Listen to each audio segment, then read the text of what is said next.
2024년 2월 23일 조선일보 이혜은 기자의 박옥수 목사님 인터뷰가 조선일보에 실렸습니다. 이번 기사에는 박옥수 목사님의 아주 의미 있는 활동이 잘 정리가 되어 있습니다. 여러분에게 읽어드리겠습니다. 교단 교파 떠나 성경으로 돌아가야. 마인드 교육으로 청소년 이끌 것. 지난 5월 6일 브라질 상파울루 메트로폴리타나 대성당에서 세계 평화를 위한 그라시아스 뮤직 콘서트가 개최됐다. 사진은 공연 후 메시지를 전하고 있는 박옥수 목사. 기쁜 소식 선교회 국경 종교를 넘어 세계의 죄사함 전하는 박옥수 목사 인터뷰. 브라질 상파울루 메트로폴리타나 대성당에서는 최근 세계 평화를 위한 그라시아스 뮤직 콘서트가 개최됐다. 새 성당이라고도 불리는 이곳에서 이틀 동안 열린 콘서트에는 기쁜 소식 선교회 설립자 박옥수 목사가 함께했다. 새 성당 주임 사제인 에우모세잘 파시올리 신부의 초청으로 성사된 이 공연은 매우 특별한 자리였다.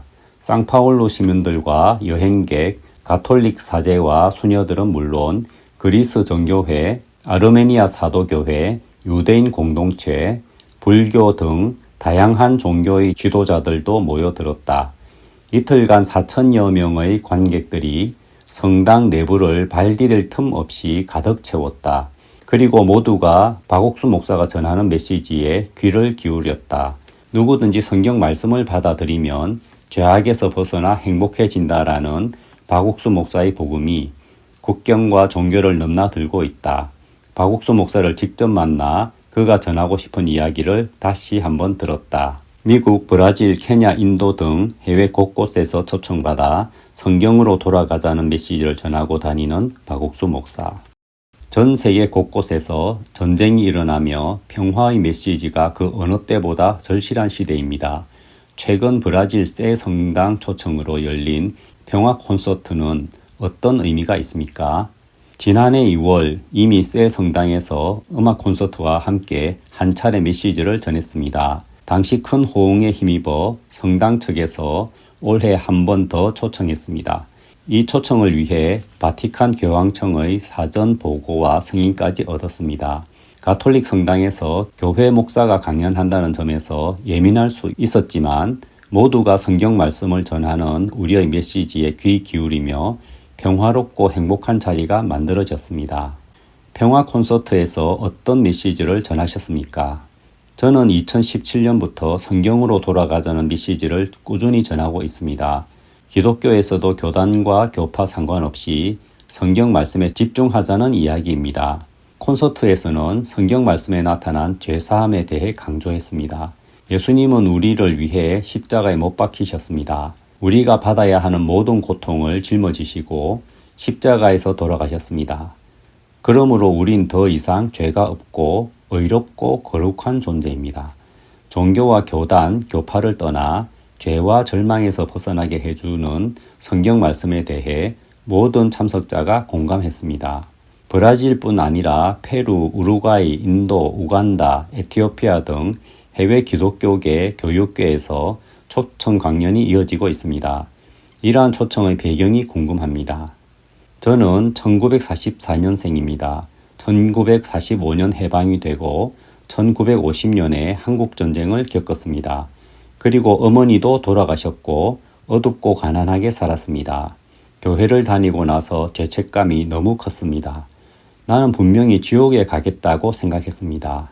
그게 너무 고통스러워서 성경을 읽기 시작했는데 성경에는 어떻게 죄가 사해지는가 그 과정이 적혀 있었습니다. 보통 많은 교회에서 모두를 죄인이라고 합니다. 죄사함의 방법을 모르니 세상을 떠날 때까지 모두 고통스럽고 불안해합니다. 이것이 한국 기독교의 가장 큰 문제로 대두됐습니다. 그런데 성경을 잘 읽어보면 예수님이 우리 죄를 위해 돌아가셨을 때 영원히 내 죄값을 치르셨다고 되어 있습니다. 그것을 마음으로 받아들일 때 죄에서 벗어나 진정한 평안을 누리게 됩니다. 죄가 사해졌으니 하나님과 나는 이미 가까워진 것입니다. 저도 어릴 때 삶은 절망적이었지만 죄사함 받은 후 제 삶이 달라졌습니다. 이와 같은 이야기가 힘들고 어려운 해외 국민들에게도 통하는 것 같습니다.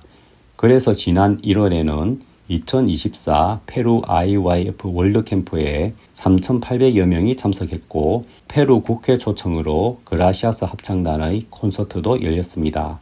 바로 이어서 2월에는 우루과이 몬테비데오에서 2024 우루과이 IYF 월드캠프가 열렸고 1,500여 명이 모였습니다. 한국에서 먼 나라들을 돌아다닌다고 주변에서 걱정하기도 했는데 저는 체질적으로 비행기가 잘 맞습니다. 독서나 잠으로 긴 비행시간도 잘 버티는 편입니다.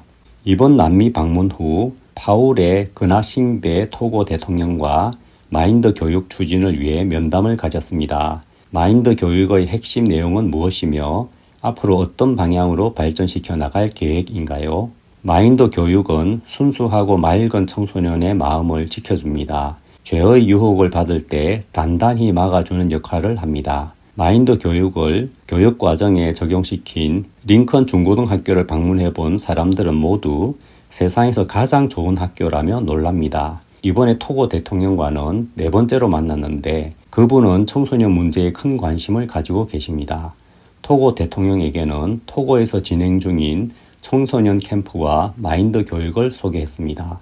또 토고의 미래를 책임질 청소년들을 지혜롭고 건전하게 변화시킬 것이라고 우리의 비전을 제시했습니다. 대통령도 청소년들을 위한 마인드 교육의 필요성에 크게 공감했습니다. 마인드 교육은 사고하는 힘과 자제하는 힘을 길러주고 서로 교류할 수 있는 마음을 형성해 줍니다. 이미 학생들이 체계적으로 마인드 교육을 받을 수 있는 교재가 제작되었습니다. 현재 각국 정부와 교육단체가 마인드 교육을 도입해 실질적인 교육으로 성과를 거두고 있습니다. 토고 대통령은 오는 6월 한국에서 개최되는 한 아프리카 정상회의 참석 때 링컨 중고등학교를 방문해 직접 학생들을 만나보고 교류하겠다고 했습니다. 또 토고에서는 마인드 교육센터 설립을 적극 돕겠다고 합니다. 국내에서 마인드 교육을 받은 대학생들이 1년간 해외 봉사활동과 귀국 보고회를 한다고 들었는데요. 이에 대해 소개 부탁드립니다. 국제청소년연합이 주최하는 대학생 해외봉사단 귀국보고회 2024 구뉴스코 페스티벌은 전국 12개 도시에서 열립니다. 우리 해외봉사단은 내 젊음을 팔아 그들의 마음을 사고 싶다라는 슬로건 아래 2002년부터 현재까지 96개국에 1만 명 가까운 국내 대학생을 파견했습니다. 구뉴스코 해외봉사단원들은 대학교 휴학 뒤 1년간 세계 곳곳의 도시에 파견되어 청소년 교육과 사회공헌 활동 등 다양한 경험을 합니다. 좋은 성과를 많이 내고 있으니 앞으로도 많은 관심 부탁드립니다. 박옥수 목사가 브라질 상파울루 메트로폴리타나 대성당의 수많은 관객들 앞에서 복음을 전하고 있다. 청소년 교육과 관련해 면담하고 있는 박옥수 목사와 파울의 그나싱베 토고 대통령. 이렇게 이번 기사에는 최근 브라질 성당에서 있었던 놀라운 그런 역사와 토고 대통령과의 면담, 이렇게 굉장히 상징적인 2가지 사건을 중심으로 아주 잘 정리되어 있습니다. 감사합니다.